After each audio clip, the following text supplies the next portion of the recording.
Hello. Today we're going to be talking about the best talismans for PvP. Talismans can be rather important as they could boost your damage or impact your survivability. And to reiterate, this list will be for PvP only. Now let's get into it. Now keep in mind I will be assuming level 120 as the meta standard when talking about these talismans. First I have a couple honorable mentions. The first of these honorable mentions is the Claw Talisman. The Claw Talisman enhances jump attacks by 15%, which is a decent amount, and considering jump attacks are a pretty common thing, this talisman is pretty solid and might even be worth running. The next is the Dagger Talisman, which increases the damage of critical hits by 14%. Now I hated not putting it on the list, which is why I put it here, since in Dark Souls 3 the Hornet Ring is one of the most used rings in the game. However, in Elden Ring, at least in PvP, critical hits do not seem to be nearly as common. I believe I have not seen a single parry, and maybe I've seen one backstab.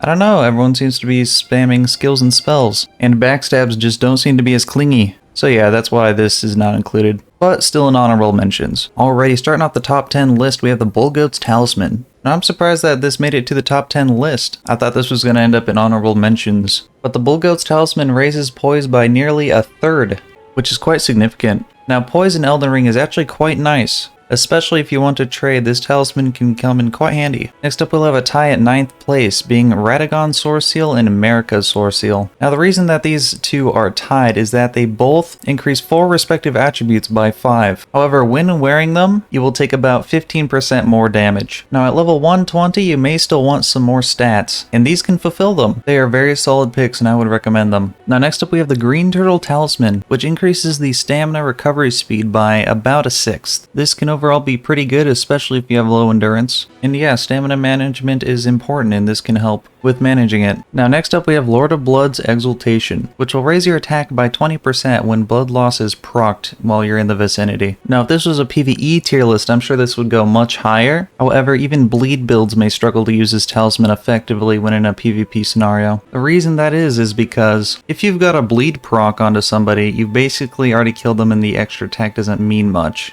With that being said, the reason that this is put up so high is because of the unique skill Sepaku. This skill will inflict a bleed proc on yourself when used. This is the damage increase without Lord of Blood's Exaltation, and this is the damage with it.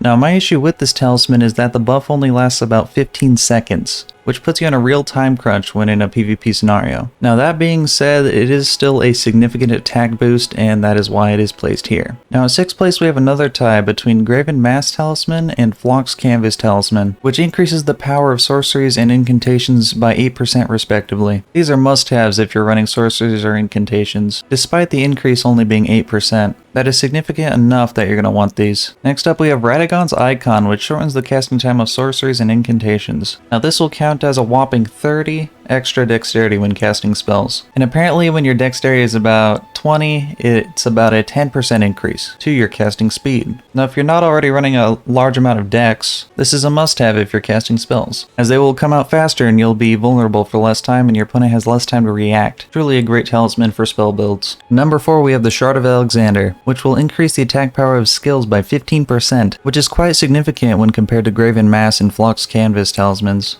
and they're 8%. And skills are incredibly common. Almost every build uses skills. And really that's all I gotta say about it. It's just really good and the damage is really nice. And at 3rd place we have the Dragon Crest Great Shield Talisman, which will reduce physical damage by about 20%. And considering most damage is physical damage, boom, your survivability just went up. You'll become a tank in no time. And in 2nd place we have the Great Jar's Arsenal, which will increase your equipment load by 19%. Now this might just be a personal pick, but I think equipment load is rather nice. You'll be able to wear heavier armor, which will increase your poise, which we talked about earlier, boost your defenses and your resistances. Overall very nice. I've always personally considered equipment load to be very important. And on to number 1, I don't think anyone was surprised about this. Erdtree's Favor Plus 2, which will increase your maximum HP by 4%, your stamina by 9.5%, and your equip load by 8%. Ever need a talisman that just makes your character better? Well, put this on and all your problems are solved. The economy is flourishing, world hunger has been solved, and maybe Who will finally have trust in me.